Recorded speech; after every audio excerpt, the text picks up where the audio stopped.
weekly hangout habits. Today we are talking about resilience in communications. And as you can see, we're being resilient as we talk with you. I'm Nancy McSherry Jensen. I'm the CEO and co-founder of The Swing Shift. If you haven't joined us before, we host our hangout habits every Thursday at 10 a.m. Pacific time. Right now we are live and we go online. We talk about relevant job search strategy topics that will help you move your job search forward in whatever shape that will be. And so our goal is to give you some actionable tips to get into the habit and focus on your search.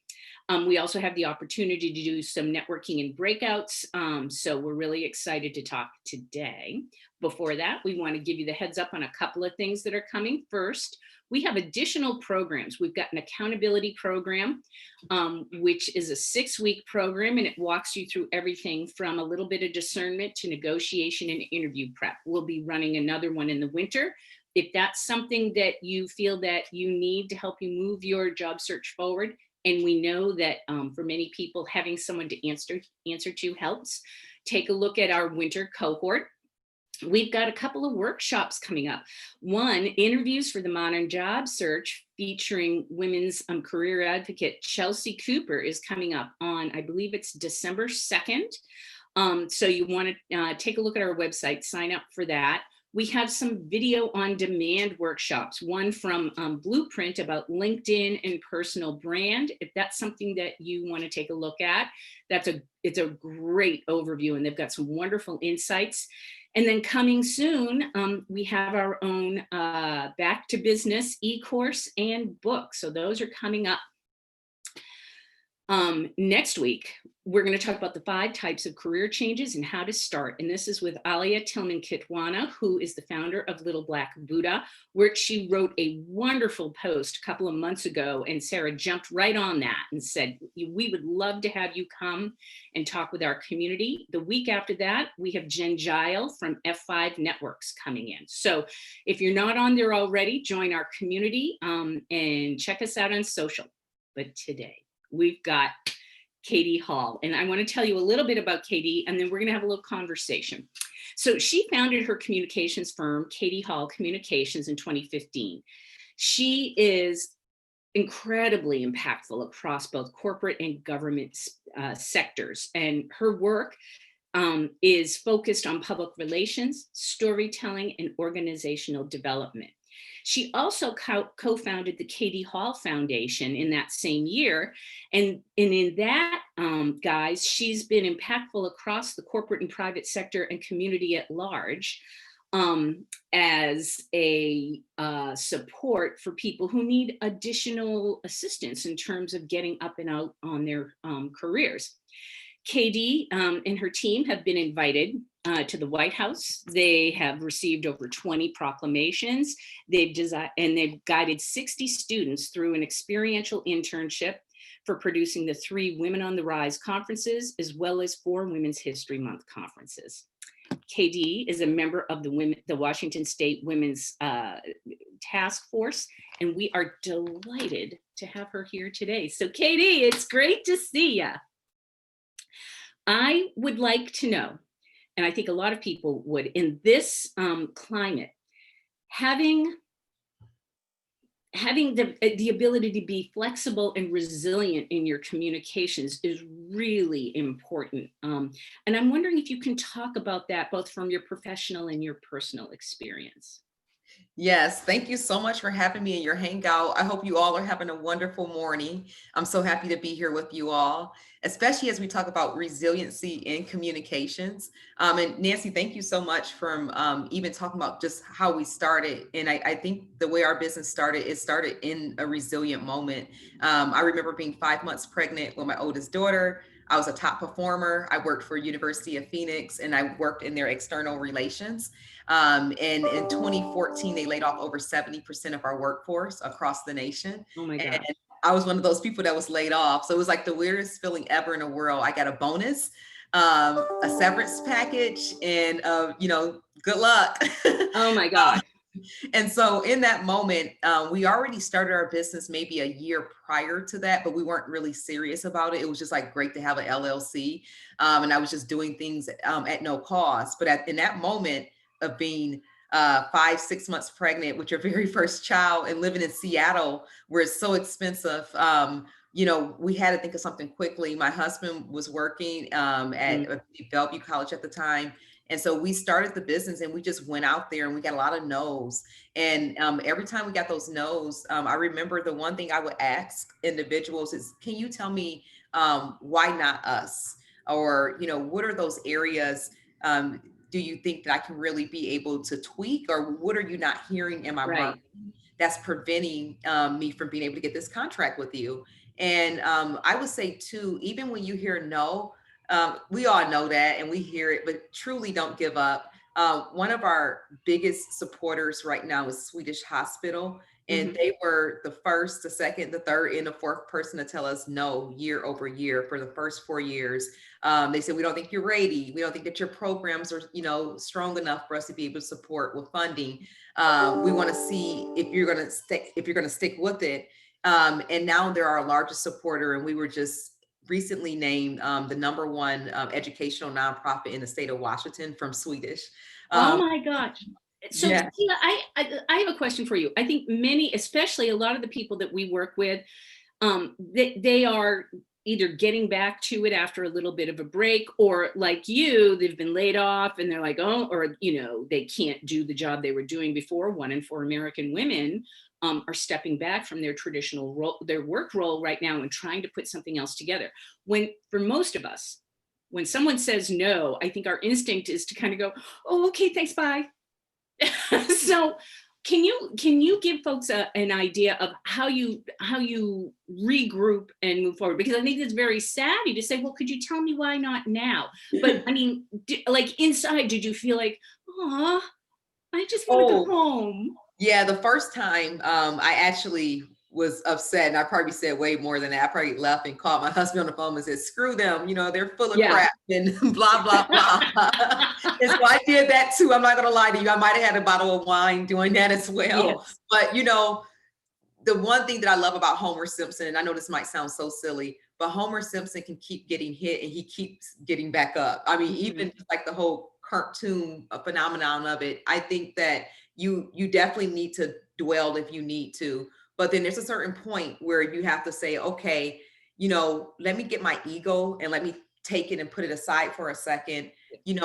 Was there some validity in what that person was saying? And when I really looked at some of those areas, it really was. It's like Yeah. we were doing so much, and we really couldn't speak to what we were good at, right? So then I Yeah. took that feedback and we incorporated it, but I didn't let that relationship go. I didn't only reach out to them when I needed something. So I would stay in contact. I would set on my calendar, let me quarterly reach out to Swedish because they're going to be one of our sponsors. I don't Right. know when, but it's going to happen. So let me reach out to them. Let me make sure my social media is active because people, they pay attention to your social media, believe it or not. Know your platform. We all have our own platforms. And for Yep. me, it's LinkedIn and Facebook. Yep. Um, and I tested it. So like for me on Instagram, I'm just not an Instagram person. I don't know. I'm decent on Instagram, but that's in Instagram actually is important because that's usually where a lot of sales come from, Yep. as far as like numbers and data go. But for me personally, my money comes from LinkedIn and Facebook.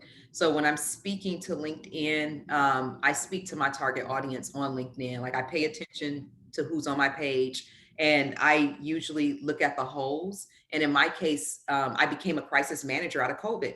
Right now, I definitely had those skills beforehand, but I didn't necessarily know that it was a Yep. skill set. And by me constantly being on LinkedIn, I have a strategy, of course. I don't go on there randomly. I go on LinkedIn once a week because LinkedIn is more where people need time to look at it over time, and then more people come in. But Facebook, on the other hand, I'm there like maybe every other day. Yep. So just knowing now, in the case of looking for new employment, like what do you put out there? You don't necessarily want to say, "Hey, on Facebook, I'm looking for employment," but what you can do is start letting people see like some of your natural skill sets. You could let me see what I've seen white women have the privilege of accepting. No. we could survive. Yeah. Yeah, and no is hard. No is very hard to accept. But then once you get used to it, you're like, okay, cool, give me more. Because then Yep. the more no's that you're getting, a lot of people are gonna give you feedback too. Some people probably Yep. will not give you feedback. But if, Nancy, you gave us feedback last year. Last year I was trying to write a book. Right. And I was trying to write a book, and it was in the middle of I was working a political campaign, and then I had my other regular clients. It was just unrealistic. But for me, I wanted to do it. It was a goal. And then we had a chance to sit down with Nancy, and she really helped in a lot of ways because she talked about strategy. Not only did she talk about strategy, but she gave me a blueprint and an example like, Keela, when you're ready, you need to use this. And so I put that out there because there are certain people that will help you, and sometimes they look nothing like you. And so you need to be open and flexible to people as well. Now, you don't want to tell everybody what you're trying to do, but you can kind of tell when you start in conversation with people how far you can go with them. And I knew when I met Nancy, she was entrepreneurial. And so I'm like, okay, I know I can talk to her about this and she won't beat me down, because I knew that it was probably impossible at that point to roll it out at that moment when I spoke to her. But she gave me the inspiration that, hey, maybe not now, but this will happen. And when you're ready, I'm willing to help you. So no, Well, I yeah, still have a pin in that. Now, once we get back to business up and running, I'm going to come back and talk to you about this because I think it's a great idea. I want yeah, to point out two things that you talked about, and then I would like you to talk a little bit about current crisis. Two things that I really want to reinforce. You talked about relationships, and we had Britt Provost and Adrienne Musanegi from Accolade here last week. This is what they talked about. I swear we didn't feed this to you, but they absolutely talked about that. And I think the other thing that you talk about that we really try to reinforce is pick your platform, as you talked about with you. It's LinkedIn, and pick your platform and then do timely posts, right? Because this is all about building relationships. You mentioned you're doing a lot of work with COVID crisis communications. And I'm wondering if you could talk a little bit. If for some of us, we get into an interview, somebody asks us an uncomfortable question. Maybe it's, why did you leave company X? Right? yes, Why did you take such a long break? I mean, we want to think that it's a vanilla problem and that people are going to be really understanding, but the reality is, when you're going in an interview, they're like, well, what have you been doing, right? From a crisis communications perspective, can you talk a little, because that's what it is, it's a it crisis, is. right? Yeah, A absolutely. little crisis. Can you talk a little bit about how to take and pivot that, and then maybe use an example that you're working on right now? Yeah, absolutely. Everything's crisis right now. Living is crisis. Grocery shopping is crisis.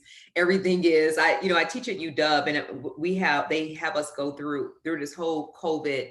Although I only teach one quarter a year, they had us go through a whole like training and like support group. And they said, let's stop calling it teaching. It's called crisis teaching this year. And I couldn't agree with that more. And when you're in your interviews right now, it's really about being able to be resilient in the sense of talking about your skills in a sense, but really talking about the things you like to do. So if you're going to interviews, one of the things I would say is very similar to prepping for like a interview with the news. If a company's in crises, Mm-hmm. prepare, know your stuff. Like when you go into that organization virtually, know what the organization stand for, and then also know how they have pivoted during COVID. People really care about you doing your research, and we all know that. It's just good to be able to be a good student before you walk in. Something that I say that's new that I'm doing this year, because before I would just take clients in and just like, Mm-hmm. okay, great, I have a client. But now I'm really thinking about, okay, what are those things that are above my energy line and what's below my energy line, but maybe I'm really good at doing it. And I've been trying my best to really be able to align myself with things that are above my energy line. And I'm saying that for a reason, because right now, no matter how great an organization is doing, we're all operating in crises. So if you're operating in a crisis, it's better to be able to work on things that you really enjoy doing. Regardless of what it is, even if you left the job because of whatever happened, definitely know your talking points, because you don't want to take something away from yourself. But I always say be authentic. If you're authentic, and I mean this with all due respect, I even tell people, if you're an asshole, be an authentic asshole, because people can respect that. I mean, they really can. And I hope that's Yeah. okay. So sorry, Sarah. We'll bleep it in the recording. Yeah. But whatever you are, be authentic about it, and people can accept that. Even if they don't necessarily, agree with it. If you're being yourself, you can never lose. And know what you want too. Like really know what you want. This is a really great innovative time where you can probably get way more than what you were able to get before COVID. Yeah. Because now it's all about organizations are pivoting. I Yeah. know before COVID, I had a sort of part-time-ish executive assistant. Now that we're in COVID, I have a full-time project manager. We're hiring a part-time writer. It's really thinking about what you're doing. In my case, thinking about what my business was doing and figuring out what do we need to pivot and do. Do I really need an executive assistant or do I need a project manager? Right.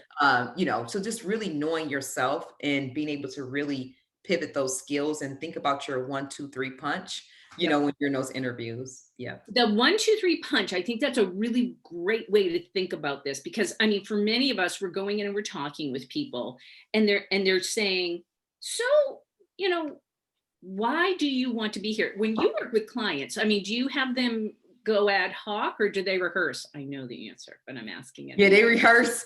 So like even right now in this moment, so earlier in the year when COVID first hit, February 29th, I was brought into Bellevue College to manage the Japanese American incarceration crisis. Then Yep. it turned into 2 administrators needing to be terminated. Then it turned into we need to hire someone. Then it was Governor Locke that came in. So there was so much publicity that came around that. Yes.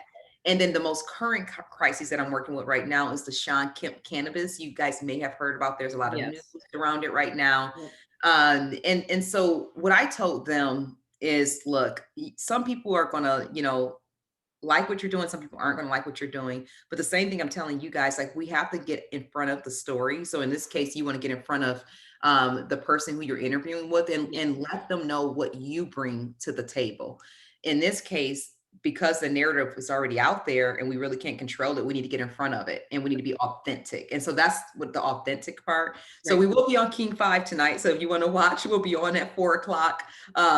Or maybe Okay. 7 o'clock, actually cleaning this story up that's Right. out there. And it's been hard, especially being a woman, because cannabis is ran primarily by men, Yep. and primarily by white men. And we're working with the #1 cannabis in the entire state, and they are helping him open up. And so yesterday, when they did not want to put a statement out there to clear up his ownership, I had to stand in my truth. And I said, listen, if you don't want to do it, we don't have to. But as a professional, I have to give you my professional advice, and you have to be authentic. We can get out there, we can get in front of this, and we can end it today, or we can let this continue to follow us throughout. So I would say be authentic. And if it's the right fit, it'll work out for you, and hopefully you and that organization will be able to grow together.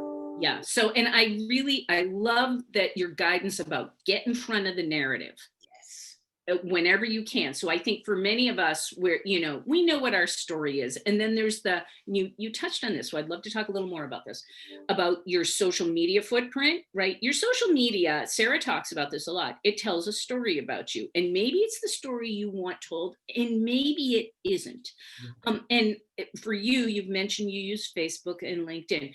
Stepping up a level, can you talk a little bit about like how social media shapes your narrative and what that means in a communication, like as you're thinking, as because we're all thinking about how do we communicate about ourselves, and it's so potent. Everything matters. Even if you're putting it on Facebook and you click friends only, all of it matters. Once it's out there, in the cyber world, we know this is out there. So for me, I have 2 daughters. I have a 2-year-old and a 5-year-old. I do want people to know I'm a mother. It helps for whatever reason. It helps me, especially on Facebook. So I leverage that. It sounds bad, I know, but I leverage my family on Facebook and it gets me business because like it softens me sometimes, because let's just be honest, sometimes as women, we can be hard with each other. And that's usually, although I work with women a lot and that's 100% what I do, sometimes when I find that my business is being pushed out, or sometimes it's that. So I use Facebook to humanize myself, make myself that everyday mother. I Yeah. might even put myself on it. One day I might look like this. And then one day I may have on a University of Washington baseball cap. You know what I mean? I want to connect with my audience. And, and then I have an audience, I have a Detroit audience because that's where I'm from. I Yep. have a New York audience because I spent a lot of time there, and I have a Yep. Seattle audience. So I try to pivot between those three. I know that sounds bad, but it is what it is. No, it's not. I think it's Yeah, no, I think it makes sense because you're being very intentional. Sarah talks very about intentional, you're even in very my personal life. right. And I think for many of us, and what I think one of the things that Sarah's saying, it's strategic. Thank you. Now it's funny, like with my kid, you and I have talked about this, my family, I'm careful, right, with my kids, right, where it's my 14-year-old is quite resistant to any depiction on social media that she doesn't own, and what she owns is cottage core on TikTok. Yeah. uh, and she's like, "Oh, yeah, I know we have many flowery things in our house right now." But my husband and I, we made a very deliberate decision about the kids and how we talk about them in public forums, because I'm right there with you. I do think, like it or lump it, there's this notion that if you're a hard driven businesswoman like Yes. you are, like I am, People right? will cut you. Totally. And being able to, I know that I have selectively said in meetings,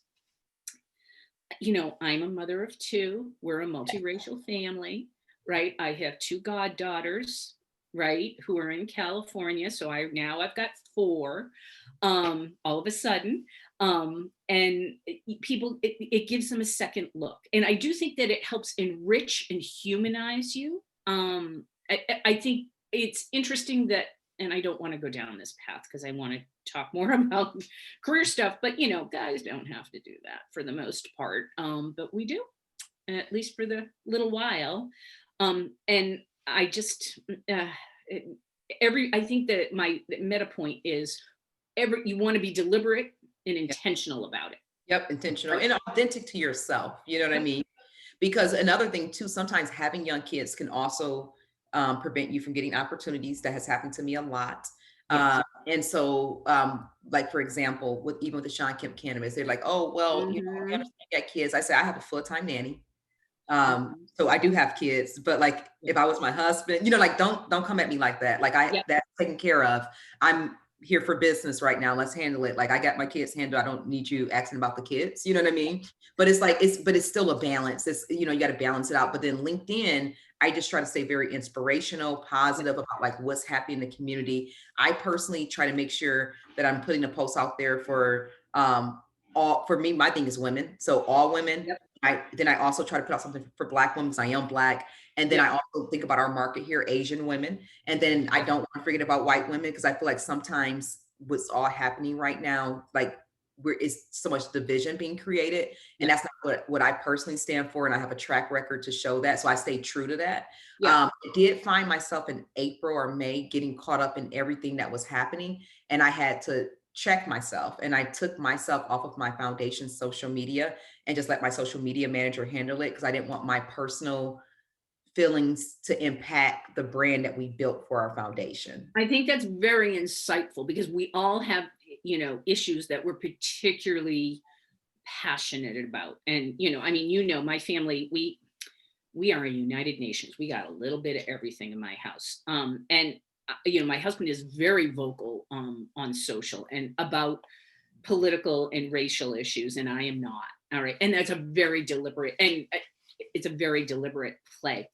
I wanna I can't believe we've already been on for half an hour. I Um, know. This is I so know.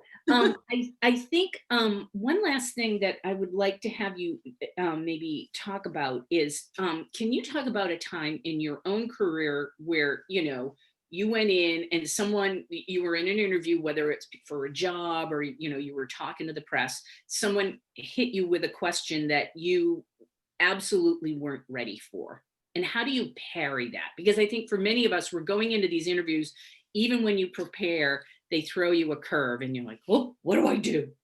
Right? I know I freeze. I'm a terrible extemporaneous speaker. yeah, well, I think it happens to all of us. And honestly, I almost feel like every time we're in any type of interview situation, we're always going to be hit with something Yeah. oddball that we weren't expecting. And that's why I say prep really good. Like if you can Yeah. prep. So one of the things I always know the organization's core values. if you know their core values and you know your core values before you go into the interview, this is very old school. This is my mother-in-law's trick. Put the line down the paper, the pros and the cons. So, but for real, like, know their values, know yours. And if more of them align as pros, then you go in there and you go in there, you gunning and you just align everything. Because no question that they can ask you, you wouldn't be ready for, because you know nothing else. You know their values, you know your values. Now, when it comes to your skill set, then that's maybe where you have to figure out how to tie that skill set in.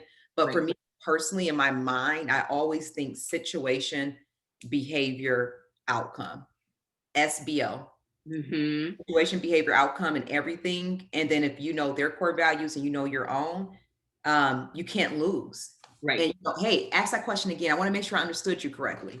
Pull out your paper, give yourself a little bit more time to think. You know, whatever you need to Oh, do. that's a great trick. Yes. That's Whatever. a Yeah, Yeah. because I know that, speaking for myself, I write everything down because I've got the attention span of a gnat. And so I'll write it down and then I'll say, okay, did I answer your question? You know? And so I think for many of us, that's a great trick. And SBO, I've never heard that and I love it. I was gonna Yes. say, I'm gonna hop in here too. Yeah. Keela, with the SBO, can you go into that a little bit more? I've never heard it either. With that, Yeah. I know you said Absolutely. situational behavior outcome. What does Yeah, that mean it's exactly? like a behavioral based way of interviewing. And then usually when you interview with behavioral based questions, people can't lie. And so when I was in New York, they took our whole leadership team through a situation, behavior, outcome type of training for like maybe 2 years.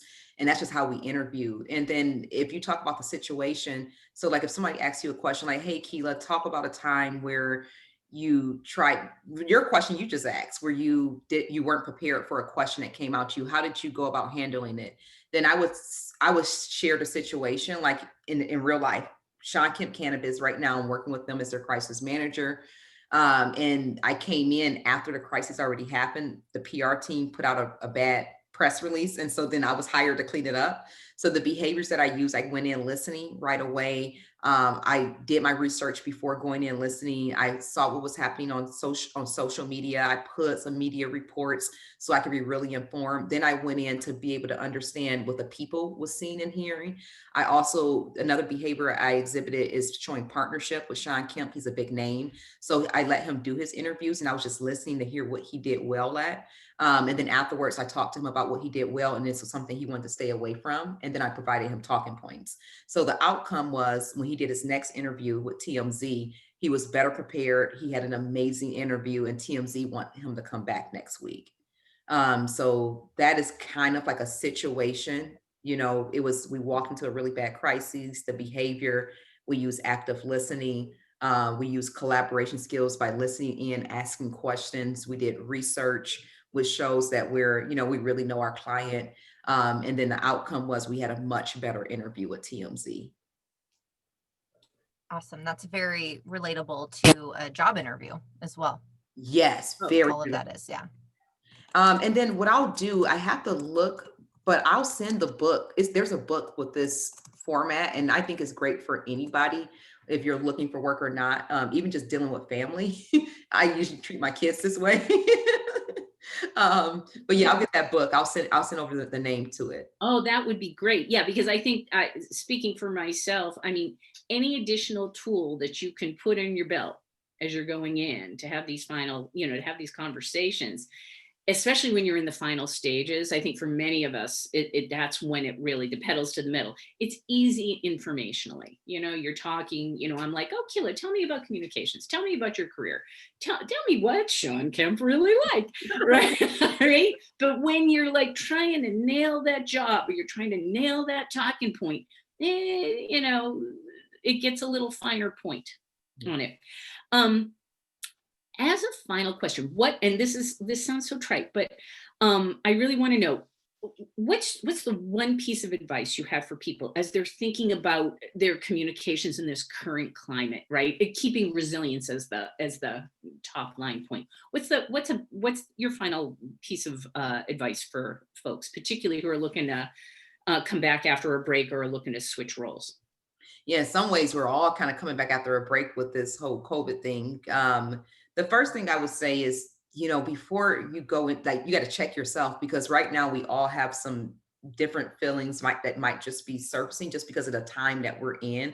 I mean, in particular, like even just this week, hopefully by the end of next week, we'll be good once we get past elections on no matter what side you sit on, but people are just crazy right now. Like there's so much craziness. So if you're interviewing this week and next week, calm yourself and just know that right now everyone is in some form of a chaos, right? Or crises that you want to call it. And then, when you really get into those interviews, I would just say be authentically you. Be yourself, like truly know what you stand for and know what you're really good at. Don't be shy and not saying what you're good at. If you're really good at managing teams this way, where you can manage people remote, that's a great skill set to have right now because people are working from home. So like, don't be afraid to bring up something that you may thought wasn't important. I will reevaluate my resume right now. I will look on that resume and see what were some things that you maybe did in old jobs and how do they relate to now.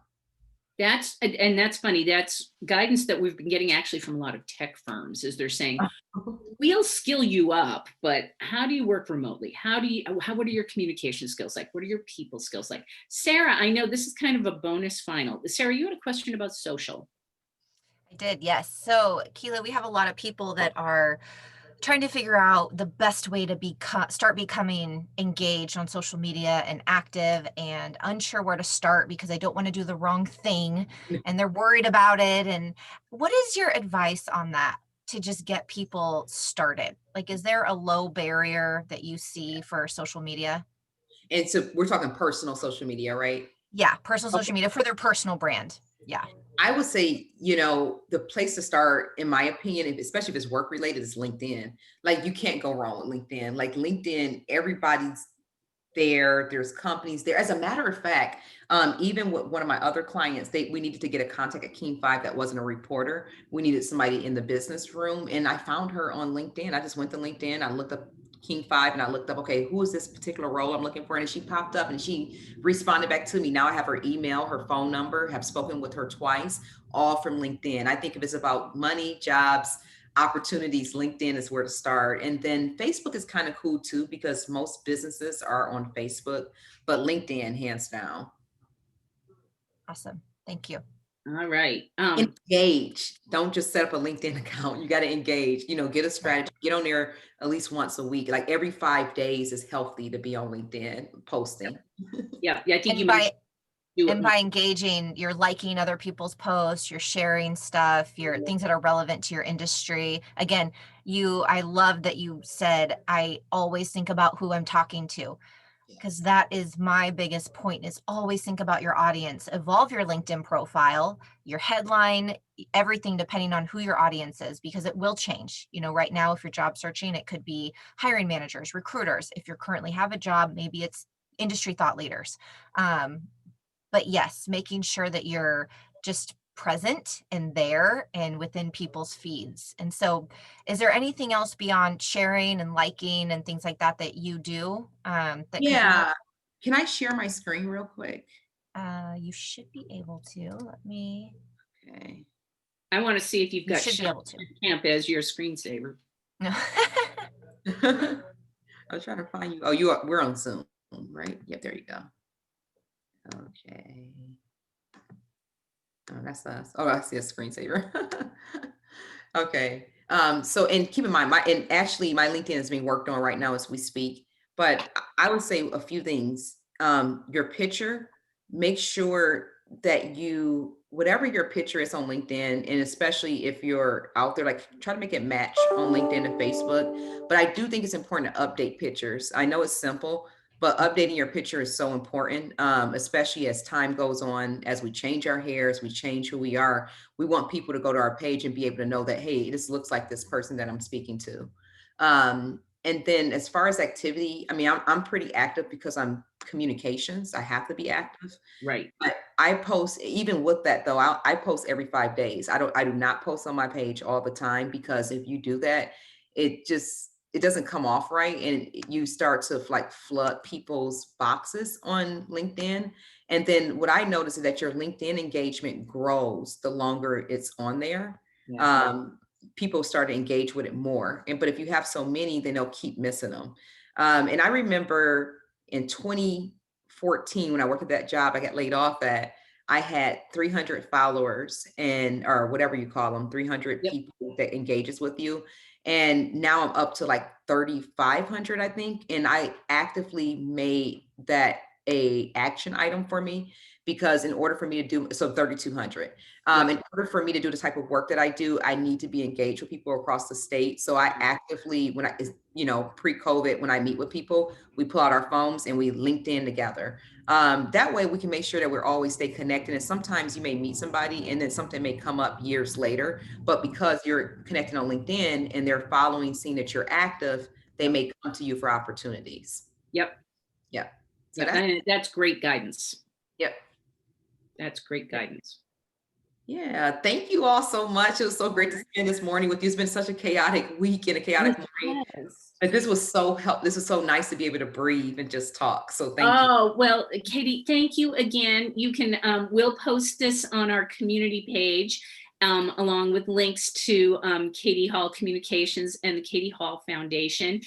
Thank you. I know it's always great to see you. And we'll be talking book in the winter.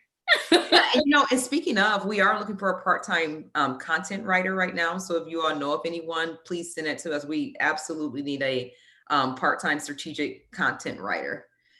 We will Awesome. put We'll that post up that in our Facebook group. Absolutely. Thank There's you. some people out there that would be great for that role. Yeah. Thank you. It's all remote, and we'll send you a job description too later this week. Awesome. Oh, talk about wins. Yeah. All right. Bye-bye. Get back to it. We'll talk to you soon. Okay. Take care, ladies. Bye.